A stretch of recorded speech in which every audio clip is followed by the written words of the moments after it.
Everybody, welcome back to the program. I am so very excited because today in the vinyl pad, I have singer-songwriter Raye Zaragoza. Thank you so much for being here. Thank you for having me. Yeah, awesome. Hold on, lightning, don't close your eyes when it's frightening. Let that thunder grow. Through the ages, you open up all the cages. Hold that spirit close. So one of the things that came in the press release was talking about how this album was sort of born out of like a breakup essentially, but more than a breakup, an engagement breakup. Yep. So give us a little like backstory. How did this record come about? Yeah, so this album kind of came about almost accidentally, I guess. Yeah, Led Zeppelin, Beatles. It happened. I had your accidents. It was an accident. Okay, so basically, I was writing a ton of music with different producers, different writers, and I was just kind of in this renaissance of writing, and I realized that a lot of my favorite songs that I had written over the course of 2 years were all written and produced by women. And it was I was like, oh, wow, that's a wild thing because 2% of producers are women. I thought that was really cool. And I just decided that I wanted to lean into that for this release. So it really is such a, I think, even more cohesive experience than anything I've ever experienced with writing music because it all happened in such a finite time. Yeah. And also I was going through a lot during that time. And I realize now that these writing sessions with these women was my almost second therapy when I was going through a lot in my relationship, when I was going through a lot of struggles, overcoming an eating disorder and chronic stress, anxiety, and dealing with a pretty just stressful relationship. These writing sessions were where I went to vent and where I went to process. And I can look back and be like, wow, these songs saved me from myself and from my own stress. And so it was almost like an accidental album because I didn't really know I was making an album. I thought I was just making a ton of music and then I was going to figure out what to do with it. But at the end of it, I was like, no, I've been writing an album the whole time. So yeah. Wow. Was there any songs that were left out that just okay 25 songs and then we narrowed it down to 12. Were all those 25 all women produced? Yeah. Wow. Okay. Every single one that I uploaded on Patreon were all produced and written by women. Again, pretty much a coincidence. I write with a lot of male writers, non-female writers, but I decided to just kind of leave those out of this specific project for the sake of having something that had this big of a statement. But there really weren't many I had to leave off because there were so many songs I had written with these female producers that, it was just kind of overwhelming. I was like, dang. Yeah. It was cool. Yeah. And then where was the majority of recording done? Mostly in LA. So Anna Schulze, she produced 4 songs on here. And then AG, she produced 3 songs. I think it was 3 songs, yeah. And then Connie Lim, aka Milk, the artist. So we did 3 songs together.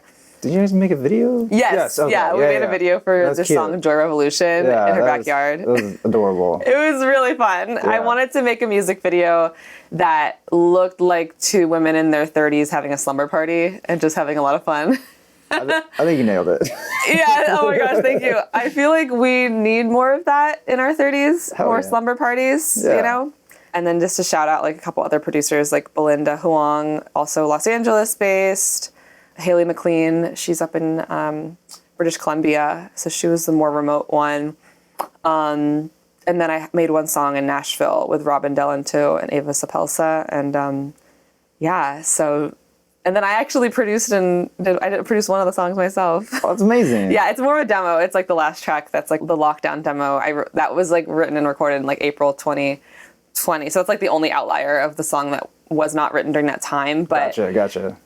It fits though. It fits because it's the last song. It's almost I think we have to end where we start and start where we end. has like how I look at albums. And Yeah. so that song being the last song is almost like this, like that's where it's all started. Yeah. And it's like this almost like this song is called like When This Shit Is Over, Do You Want to Go Away With Me? And I think I was in this place of extreme like idealization, if that's a word, like idealizing love and idealizing this person I wanted to come save me from the lockdown, from the pandemic, from myself, from isolation, from loneliness. And I was looking so hard for that person. And then when I found them, I missed a lot of the signs that maybe I wasn't in the right place. Gotcha. And so that song to me is like a beautiful, like ominous sentiment, because it was written in this place where I was in a very lonely state of my life. Yeah. And then at the end of the album, it's like, now you're alone again, but so much more empowered and so much, and alone by choice. And so I feel like it was like this kind of poetic, weird way to end the album. I thought it was lovely. Yeah. I mean, the whole sequencing of the songs feels like, well, definitely intentional, but also just the flow of it.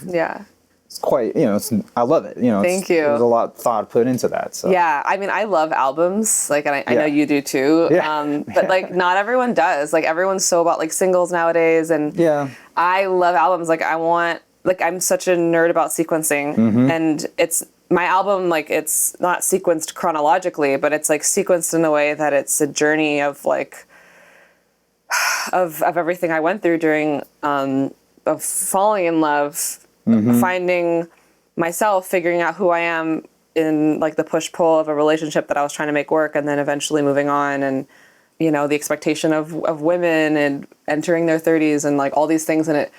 I feel like the sequencing is like how I processed all of that, and it's non-linear, but it makes sense. Yeah, absolutely. And then the cover is beautiful. What was the inspiration behind that? Is this like a dry lake bed somewhere? So those are the salt flats in Death Valley National Park. Oh, beautiful. Okay. Yeah.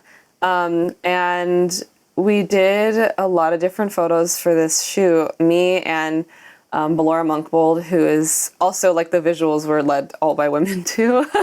So Perfect, so Belora Monkbold, she's amazing, local art director and photographer, had this whole concept where she wanted to go to Death Valley and do a bunch of photos. And there's like a scarf that I'm throwing, and that's kind of supposed to symbolize like spirit. And with this photo, what I love about it is being on the salt flats. Salt to a lot of indigenous tribes, including the tribe that I'm descended from, the Akimalasam tribe. Salt is very sacred, and the salt is to clean you. It's to like wash away anything that needs to be cleaned off of you. So I have like salt that my elders have like brought back from salt dunes in Mexico back to the people, and they gave that to me, and like I sleep with it by my head, or I like sprinkle some in like a bath if I had a day that was maybe really difficult, or I took on a lot of people's energy that is not good, and I'm like feeling like that energy. And so I thought that it would be symbolic to have a photo on salt, because salt is all about cleaning your soul, cleaning your body. And I think that's what I've really gone through over the past year and a half. And also like in this creation of this record, all these songs are about cleaning the soul, cleaning the spirit, getting to a place of a more like a raw, honest place. Obviously, this is coming out on vinyl, but did you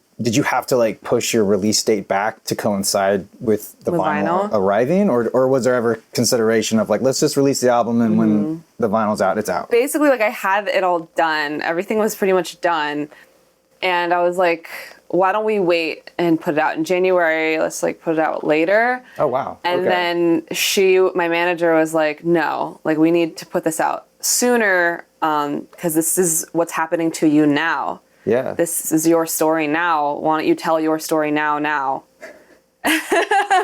I was like, yeah. Because I think with my last record, by the time the record came out, I was over it. Those stories were my stories 2 years ago. Right. And now, like, sitting here with you, like, talking about this process of this album and the process of the emotions I went through, I'm still going through. Like this is me now. And I think that that's something beautiful that we don't always get when we're releasing music. I'm still in it. I'm still processing like all the stories on this record, which is making the rehearsal process for my tour and all the interviews feel so much more genuine and real and cathartic for me. And then also we had like a team, like a publicity team, and like everyone was like ready to go. And we were like, why not? Let's just do this now. And then luckily the vinyl printing was like queued up to like be done before the album comes out. And do you have records of your own, like a collection of vinyl? Oh yeah. Yeah. I just bought a new record player. Oh, nice. It's a Caliphone. Have you heard of these? No. Caliphone. So they were used in like schools back in the day. Oh wow. Okay. Yeah, and it's really cool. It's almost like a suitcase, and then you like unclip it, and it's like a speaker and a thing. Oh yeah. Okay, I've seen Caliphone. something like that. Yeah. Yeah. Cool. Yeah, I love vinyl. I've always been a vinyl fan. I think like the first time I ever heard anything on vinyl was like my middle school boyfriend. We were like 12. I was like at his house in upstate New York, with his house, like his parents' house. And I know, right? His house in upstate New York, and I was 12-year-old. And he put on Radical Face Ghost, and he put it on, and I didn't even know really, I'd never listened to vinyl before. Like I was like 12. Wow. We didn't have like a vinyl player at my house when I was a kid. So yeah. he put it on, and we laid on the floor and listened to it. Oh my goodness. And I remember just like being like, this is what it's like to be on drugs. And I had no drugs that day. What a cute, like, junior high little thought. Yeah, right? That's adorable. Yeah, so that's like what sold me to vinyl. And yeah, it's just like the best way to listen to music. And yeah, it just, I don't know. It has, I like that it isn't perfect. You know, every vinyl, like there might be like a skip or something or dust on it. Pops, yeah. Yeah, but it's like, that's art to me. Like art can't be perfect, you know? Mm-hmm. Yeah, So- it's perfectly imperfect. So. Exactly. So honestly, that was like one of the hardest parts of the breakup was splitting up the records. Ugh. I feel like that's such a classic breakup thing, right? Like everyone's always talking about like, I'm here for my records, you know? And then I mean, I'm not laughing at you. I mean, it's laughing. no, it's true. It's so true. Yeah. No. Yeah. It's very silly, but it's so real. I mean, literally, like I remember texting my ex and being like, "Can you leave my records like for me?" And he was like, "I honestly like forgot which ones were yours and which ones were mine." And I was like, "That's so sad." Like we had like merged our collections, Right. And we thought we were gonna get married. We were like marrying our record collections together. Yeah. And then having to go back and like sift through and be like, well, I bought this for you and you bought this for me, so I guess that one's yours, this one's mine. So yeah, I think buying records is like a love language on its own, and when you split up with someone, it's like very sad to have to split up the records. Yeah. They all became friends. Yeah. Yeah. How do you like to shop? Is it like in person at like a used store? Yeah. Do you just buy them online? No, I don't think I've ever bought a record online. I've like been on dates in record stores like over the course of my life where you ever do that where you're like, hey, like let's go get a coffee and like hang out at the record store, and then you get to judge them on what records they like. Smart. Yeah. Smart move. It's really smart. And then you can be like, oh, you like that? Okay. It's not gonna work. Not gonna work. Oh, awkward. Abort. Abortion. Yeah, I've had a lot of fun like dates in record stores. It's such a good way to get to know someone. I mean, I have like such a policy. I'm like, if you're not like a music fanatic, I cannot date you.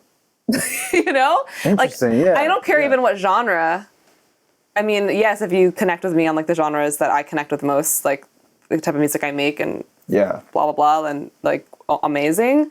But be into any music. Right. But I don't know. I've definitely encountered people over the years who just are, I don't know, music's not like a part of their life. It's just like, okay, yeah, I listen to music when I'm at the gym, Right. but like, It's weird. that's it. And I'm just like, what? Like, music created me. Like, Yeah. I can't go a day without listening to like probably 3 hours of music at least, whether I'm like Yep. my life has a soundtrack at all times, and I remember things from my past because of songs. And I'll like specific records will be played over and over at certain parts of my life, so then I can go back to that record and remember everything from that time. I don't really keep my memories in my music. I think that my music was created for my audience and for like my people. And then like I get to like have other music become it's almost like a I don't know, it's like a cycle. It's like a share thing, because I try not to like over personalize or over sentimentalize my music. And I don't like to be too precious with it. Because there's always more songs to be written, and like I don't own these stories. Like even when people are like, what is this about? I'll be like, well, today it's about this, or like when I wrote it, it was about this. And so sometimes I'm like, I almost like don't want to get too deep into what the songs are about, or I always like preface it with like, well, this is what it's about to me, but like, what's it about to you? Because sometimes people hear things differently. Totally. And that's like the beautiful part of music and songs, is that everyone can hear it so differently. What do you gravitate towards first? Like, do you go to the lyrics? Do you go to the music? When I'm writing? No, not Or so, like as an enjoyer, as doing your drugs on the floor. Yeah, when I'm doing drugs. I am definitely someone who listens to lyrics. Yeah. I am definitely a lyric nerd. I like to have like printouts and like read them. Like whenever I go to a concert, I need to know all the lyrics to every song. Oh my goodness. Yeah. I mean, like not every concert. Yeah. But if I'm seeing a band that I like, I like do my homework and I make sure I know all the lyrics. I want to sing along and I don't want to get the lyrics wrong. Yeah, literally, I went to see the Arctic Monkeys with my best friend like 10 years ago.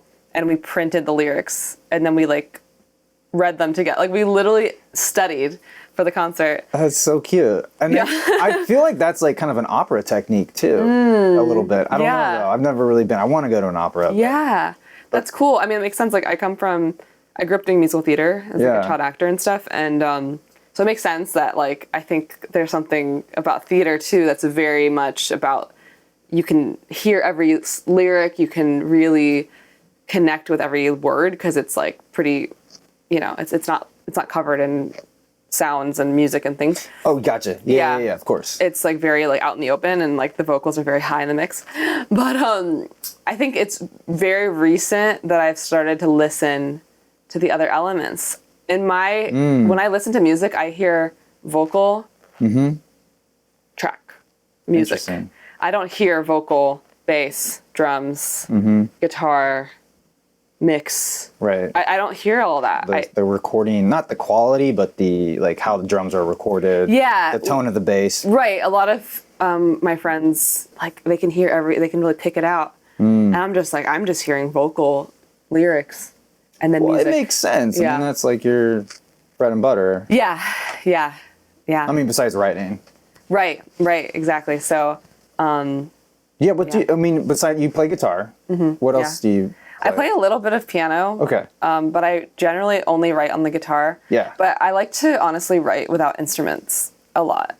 Oh, interesting. Yeah. I like to just like kind of like start singing to myself and write a song. Yeah. And then bring the guitar in and put it in. Cool. But yeah, I also write music for like a Netflix animated series. Oh, fun. For like a kids show. And I've written most of those songs like without any instrument. Because with those songs, like when you're thinking of for kids, the kids are going to be singing them without an instrument. They're just going to be screaming them, singing them at the top of their lungs. And if the melody isn't strong enough without an instrument, or catchy enough without an instrument, or like, then it's probably not good for this specific kids thing.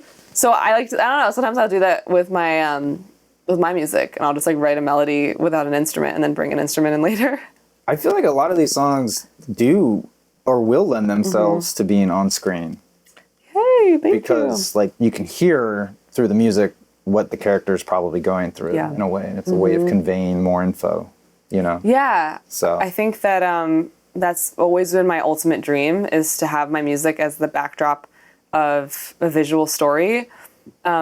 you know, like my brother and my dad are both actors, and I grew up in like show business and acting and stuff. And I never really connected to being an actor. I didn't like it. It didn't feel natural to me in that way. Yeah. And so that's why music resonated with me so much more.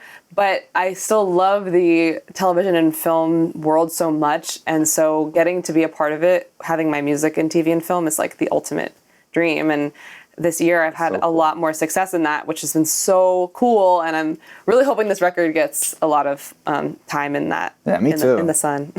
Your background, or at least I'm assuming how you got started in singing, is just through musical theater then. Yeah, musical theater. But like we would go to family dinners with like extended family or like neighbors or friends, and they would ask us to sing for everyone. Even if, like, anything. Like, and my dad was, he played Chief Sitting Bull in Any Get Your Gun on Broadway when I was a kid. So he was 5, I was 5 years old when he was in that show. So the first songs I ever learned how to sing were Any Get Your Gun songs. So, like, I actually, at an Any Get Your Gun event, sang on national television, "You Can't Get a Man with a Gun," when I was 5.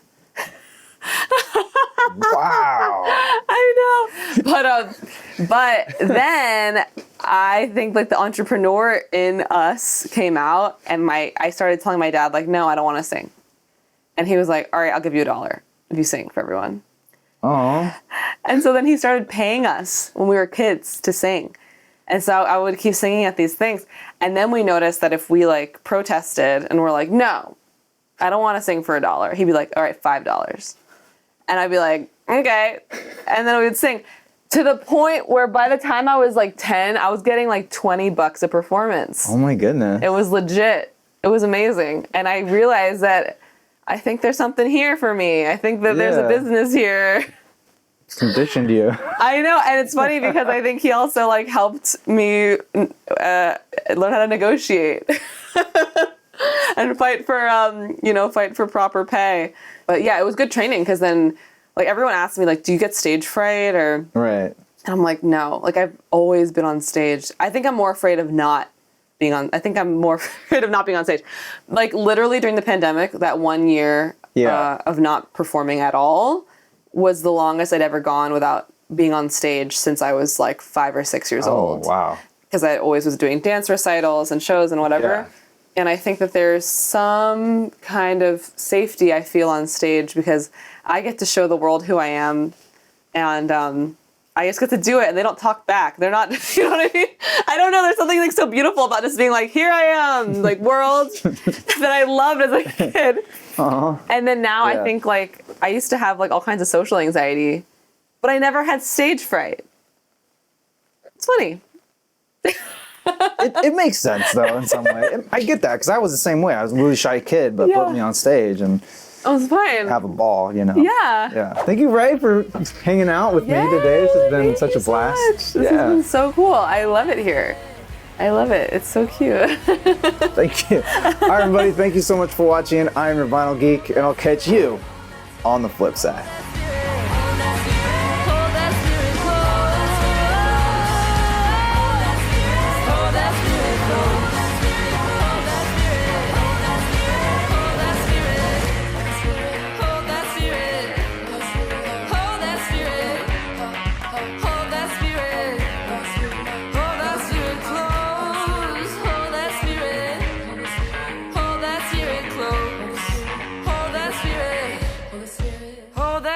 Close.